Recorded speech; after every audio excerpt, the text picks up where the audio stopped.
అమ్మవారు అసలు ఎలా కూర్చునుందని చెప్తున్నారు అన్నదాన్ని మీరు చాలా జాగ్రత్తగా ధ్యానం చెయ్యాలి.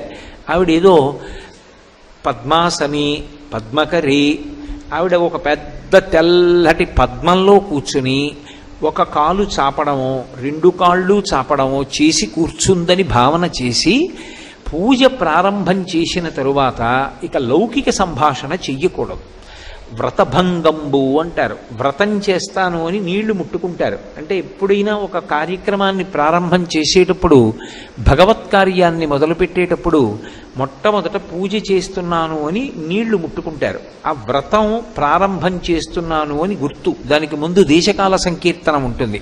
నేను ఫలానా ప్రదేశంలో ఉన్నాను, ఏదో శ్రీశైలస్య వాయవ్య దిగ్భాగే అంటారులా ఉంది. మీరైతే భృగువాసరే పౌర్ణమి ముందొచ్చేటటువంటి శుక్రవారం కాబట్టి ఆ రోజు ఏ తిథి ఉంటే ఆ తిథి చెప్పి, నేను నాకు ఏ శక్తి ఉన్నదో, భగవంతుడు నాకు ఏ శక్తినిచ్చాడో, ఆ శక్తి వలన నేను ఏ సంభారములను సమకూర్చుకోగలిగాను, సంభవద్రవ్యై సంభవదుపచారై, ఆయా ద్రవ్యముల చేత ఆయా ఉపచారముల చేత అమ్మా నిన్ను నేను పూజ చేస్తున్నాను అని సంకల్పం చేస్తారు.